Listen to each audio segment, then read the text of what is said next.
Hello everyone, स्वागत है आपका आज के इस नए लेक्चर में। तो चलिए हम लोग बढ़ते हैं। आज जो हम लोग पढ़ेंगे उसको देख लेते हैं।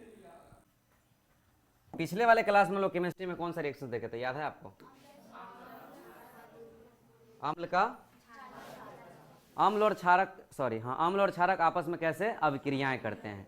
आज हम लोग सीखेंगे कि अम्ल के साथ किसका अभिक्रिया, अधात्विक ऑक्साइड। देखिए थोड़ा सा आपको भी हार्ड लगने वाला ये सब, क्योंकि डायरेक्ट आपको मैकेनिज्म ध्यान नहीं रखना है। मैकेनिज्म मतलब है क्रियाविधि, कैसे तैयार हुआ इसका कोई प्रूफ नहीं अभी रखना है, सिर्फ आपको समझना है। इसलिए रिएक्शंस वाले थोड़ा हार्ड हो जाते हैं आपके लिए, इसलिए टेंशन नहीं लीजिएगा। टेंशन लीजिएगा तो जो हो याद रहेगा सब भूल जाएगा। इसमें से कुछ नहीं पूछता है, सिर्फ ऑब्जेक्टिव पूछेगा, एक दो वही नहीं पूछेगा। इसका कभी कभी पूछ देता है का तो रिएक्शन लिखे, तो ऑप्शन भी तो देता है प्रश्न में ना। कोई अम्ल ले लो और उसके साथ धात्विक ऑक्साइड। धात्विक ऑक्साइड मतलब मान लो कि कॉपर का ऑक्साइड ले लिए, कॉपर धातु हुआ और में ऑक्सीजन लग गया, तो कॉपर का ऑक्साइड यानी धातु का ऑक्साइड हुआ कि नहीं हुआ। और इसका रिएक्शन करा दो अम्ल के साथ, कोई अम्ल ले लो, तनु H2SO4 ले लो। आप खुद देख के बता दो क्या होगा से। कॉपर किसके साथ आ जाएगा, सल्फेट के साथ। देखो क्या बोल सकते हैं, कॉपर सल्फेट, और प्लस में बाहर कौन निकल जाएगा, H2O। हो गया रिएक्शन। कौन ना लिख देगा, सब लिख देगा, रिएक्शन लिख देगा ना। और बताओ कॉपर ऑक्साइड है, तनु HCl अम्ल से रिएक्शन कराओ, क्या बनेगा। कॉपर यहाँ का कौन आएगा, Cl, कॉपर क्लोराइड, और प्लस में कौन बाहर जाएगा, H2O। हाइड्रोक्साइड नहीं, जल होगा ना, क्या H2, क्या दिक्कत है।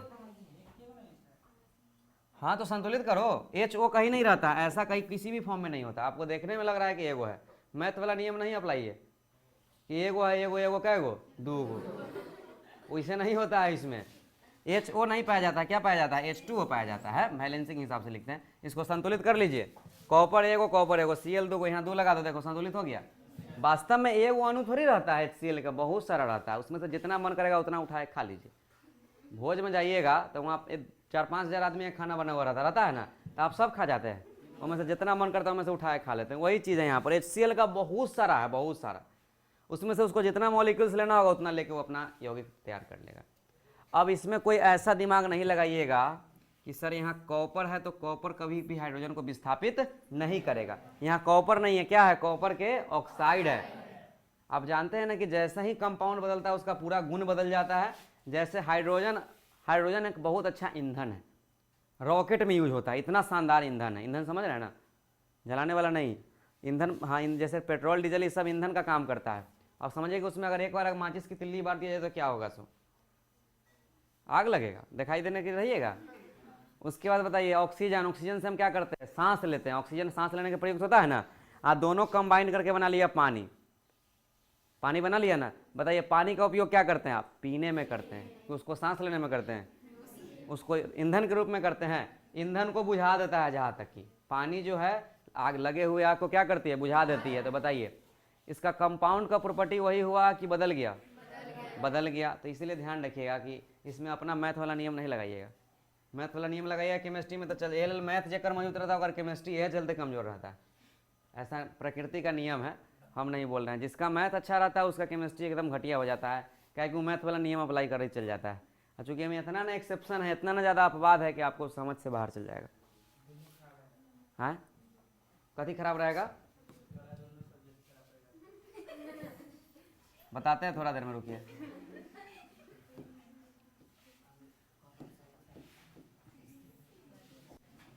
अगर हम यहाँ देखें, अगर इसका रिएक्शन याद रखना हो तो धातु ऑक्साइड, देखो रटो नहीं, रिएक्शंस आप लिखना, जो भी कहेगा प्रश्न में ये तो स्पष्ट लिख देगा। तो इसको याद नहीं रखना है कि धातु ऑक्साइड अम्ल के साथ अभिक्रिया करके क्या बनाएगा, तो उसके लिए रिएक्शंस लिखना। आप क्या बनाएगा बताइए, इस कॉपर सल्फर सब क्या है, लवण है ना, और प्लस में क्या, जल बनाएगा। हो गया कि लवण और क्या बनाने वाले हैं, जल बनाने वाले। कोई दिक्कत, आगे आ जाए। अब इस रिएक्शन में कोई परेशानी है तो बताइए। थक गए, नहीं है ज़्यादा, थोड़ा सा है। दूसरा देखो, क्षारक के साथ अधात्विक ऑक्साइड। देखो अब यहाँ से भी बात क्लियर कर लो, धात्विक ऑक्साइड अम्ल के साथ अभिक्रिया करेगा और अधात्विक ऑक्साइड किसके साथ अभिक्रिया करेगा, क्षारक के साथ करेगा। क्योंकि क्योंकि क्योंकि कारण क्या है समझिए। धातु के ऑक्साइड उस दिन हम मैग्नीशियम वाला बताए थे, धातु के ऑक्साइड क्या होते हैं बताइए, क्षारीय होते हैं, याद कीजिए। नहीं याद आ रहा है तो थूथना फोड़ेंगे अब। धातु के ऑक्साइड क्या होते हैं? क्षारीय। मैग्नीशियम के रिबन को हम जला के जब चूर्ण तैयार किए थे और उसका जब हम सॉल्यूशन बना के उसमें लिटमस पेपर को डाले थे नीला को, तो क्या हो गया था? लाल हो गया था। अर्थात वो धातु नीला डाले थे कि लाल डाले थे? लाल डाले थे और क्या हो गया था? नीला। इसका मतलब हुआ कि क्षारक जो था वो क्षारक था, क्योंकि क्षारक क्या करता है? लाल को नीला करता है। तो क्षारक क्या था? धातु के ऑक्साइड ना बन गया था, Mg नहीं था, वो मैग्नीशियम ऑक्साइड था। उसको हमने जलाया था ऑक्सीजन की उपस्थिति में। तो क्षारक के ऑक्साइड हम वहां भी बताए थे कि जो भी धातु के ऑक्साइड होगा क्या होगा? क्षारीय होगा। धातु के ऑक्साइड क्या होगा? क्षारीय। ऐसे भी याद कीजिए, आपको बताए थे। अ से अधातु, अ से अधातु, अ से अम्लीय। अधातु के ऑक्साइड क्या होते हैं? अम्लीय होते हैं। तो बच गया केकर ऑक्साइड? धातु है कि ना? तो धातु के ऑक्साइड क्या होते हैं? क्षारीय होते हैं। आप समझ में आया बात कि नहीं? अ से अधातु, अ से क्या? अम्लीय। अधातु के ऑक्साइड क्या होते हैं? अम्लीय होते हैं। अधातु के ऑक्साइड क्षारीय होते हैं। दिमाग के यहाँ रखो, अधातु अ से अधातु, अ से अम्लीय हुआ ना, तो अधातु के ऑक्साइड क्या होंगे? अम्लीय। और धातु के ऑक्साइड क्या हो जाएंगे? क्षारीय। समझ में आया बात कि नहीं? आप समझ में क्या अभी भी दिक्कत है? अ से अधातु, अ से क्या? अम्लीय, सीधा बात है। जो बच गया धातु के ऑक्साइड हमेशा क्या आने वाला है? क्षारीय। अब एक चीज और याद रखना, एक उदासीन शब्द आप सुनते हैं ना बार बार, तो अधातु के ऑक्साइड अम्लीय के साथ साथ क्या होते हैं? जैसे पानी H2O उदासीन होता है। इसका अगर हम केमिस्ट्री में आगे पढ़ेंगे pH मान, तो वहाँ समझ में आएगा। पानी का मान कितना होता है? 7। pH वैल्यू 7 होता है उसका, ठीक है। तो अधातु जो होते हैं अम्लीय होने के साथ साथ क्या होते हैं? उदासीन। तो जो उदासीन होगा वो कभी भी रिएक्शन करेगा नहीं, उदासीन रिएक्शन नहीं करेगा। कौन कौन रिएक्शन करेगा? जो अम्लीय होगा सो। जब जोर हम एक ही बात पर बार बार दे तो समझिए कि एग्जाम में क्वेश्चन पूछेगा। इतना माइंड में एकदम सेट कर लीजिए और यहाँ दिमाग रख के रखिए। अ से अधातु, अ से अम्लीय। अधातु के ऑक्साइड अम्लीय होंगे और साथ साथ क्या होंगे? उदासीन भी होंगे।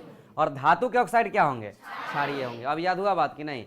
तो अब बताइए कि जब ये क्षारक अधात्विक ऑक्साइड क्या होते हैं? बताइए, अम्लीय होते हैं, तो इसका रिएक्शन क्षारक के साथ होगा कि नहीं होगा? होगा। अम्ल और क्षारक का रिएक्शन तो बड़ा मजा से होता है कि नहीं होता है? तो रिएक्शन करवा दो। अब समझ में आ रहा है वास्तव में क्या है? अम्ल है। अम्ल का रिएक्शन किससे करवा रहे हैं? क्षारक से करवा रहे हैं। अब समझ में आया बात कि नहीं? अब कोई ऐसा नहीं ना बोलेगा सर यहाँ क्षारक का धात्विक ऑक्साइड के साथ कराइए। धात्विक ऑक्साइड कैसा होता है? क्षारीय। यदि हम धात्विक ऑक्साइड से कराए, किस ऑक्साइड से? धात्विक ऑक्साइड से, तो क्षारक में क्षारक रिएक्शन करेगा कभी भी? बताइए, क्षारक में क्षारक रिएक्शन संभव है? नहीं। इसीलिए क्षारक का रिएक्शन किसके साथ कराना पड़ेगा? अधात्विक ऑक्साइड के साथ। इसके ठीक पहले था, इसके ठीक पहले क्या था कि अम्ल का अभिक्रिया किसके साथ कराए थे? धातु के ऑक्साइड से कराए थे, अर्थात धात्विक ऑक्साइड से। धातु के ऑक्साइड क्या होते हैं? अब बताइए, क्षारीय होता है जब यहाँ पर, तो क्षारीय होता है, क्षार किससे रिएक्शन करेगा? अम्ल से। आसानी से करेगा कि नहीं करेगा? अब कोई दिक्कत है?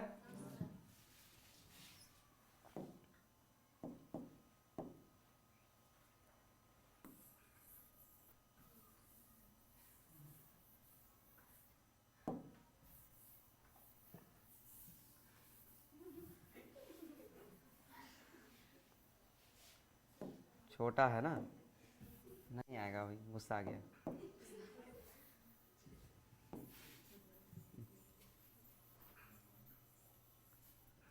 बहुत मेहनत हो रहा है। लो, क्षारक रिएक्शन करेगा किससे? अधात्विक ऑक्साइड से। इंग्लिश मीडियम वाले सेम बात है, घबराइएगा नहीं। डिफरेंट है, इंग्लिश नेम भी वही है, कोई ज़्यादा बड़ा नेम में चेंजिंग नहीं है। मेटालिक ऑक्साइड विथ है क्या? बेस। कोई ज़्यादा तो हार्ड है नहीं, इतना तो आप हिंदी भाषी क्षेत्र से आते तो समझ सकते हैं। तो कोई कह रहा है कि बेस जो है मेरे पास, उसका रिएक्शन कराना है नॉन मेटालिक ऑक्साइड से। मिस्टेक है यहाँ पर, ध्यान रखिए, बल्ले पढ़ दिए। नॉन मेटालिक ऑक्साइड, मेटालिक नहीं, गड़बड़ हो जाएगा सब बात। इसका रिएक्शन किसके साथ कराना है? नॉन मेटालिक ऑक्साइड से। तो जब क्षारक का अभिक्रिया नॉन मेटालिक ऑक्साइड से कराएंगे तो क्या बनेगा, यही ना हमको देखना है। तो कोई क्षारक ले लीजिए, जैसे कैल्शियम हाइड्रो ऑक्साइड, और कोई अधात्विक ऑक्साइड ले लीजिए। अधातु मतलब कार्बन, और इसका ऑक्साइड लेने का मतलब ऑक्सीजन। CO नहीं होता है, कार्बन डाइऑक्साइड। ये तो रिएक्शन आपको पप्पो के याद होगा, आपको छोड़ दीजिए। बताइए क्या बनेगा? Calcium carbonate. कौन सा रिएक्शन? जब दीवारों पर हम पुताई करते हैं तो याद है ना, उस पर संगमरमर जैसी चमक क्यों आ जाती है? यह रिएक्शन के कारण आता है कि ये क्षारक होता है, वो वायुमंडल में उपस्थित कार्बन डाइऑक्साइड अर्थात अधातु के ऑक्साइड है ना, इससे अभिक्रिया करके क्या बनाएगा? Calcium carbonate. बाहर उड़ के कौन जाएगा? हाइड्रोजन गैस उड़ेगा, पानी निकलेगा बाहर। उड़ने का मतलब गैसे हो जाएगा, सीधे पानी होगा। समझ में आ रहा है बात? तो ये हमने क्या लिया? बेस लिया, और ये क्या लिए? नॉन मेटालिक ऑक्साइड, यानी अधातु के ऑक्साइड लिए। तो क्या बना ये बताइए? ये लवण हुआ, और ये क्या बना? जल बनेगा। दोनों कंडीशन में लवण और जल। तो ये रिएक्शन भूलने वाला है क्या? नहीं, याद रहेगा। रिएक्शन का लफड़ा समाप्त यहाँ पर। अब कोई रिएक्शन नहीं बचा हुआ। इसमें 4-5 रिएक्शन हुए। पहला रिएक्शन क्या पढ़े थे? धातु अम्ल के साथ कैसे अभिक्रिया करेगा, अधातु अम्ल के साथ कैसे अभिक्रिया करेगा। सेम आया था रिजल्ट, लवण और हाइड्रोजन गैस निकला था। दूसरा वाला में क्या पढ़े थे? अम्ल क्षारक के साथ, नहीं,